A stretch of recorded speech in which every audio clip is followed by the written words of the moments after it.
பார்த்து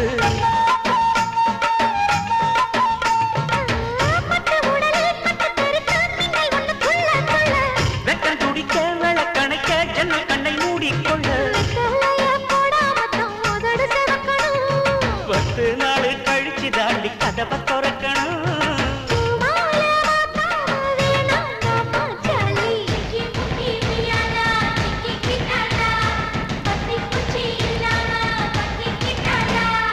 மச்சான் கிட்ட முந்தானைய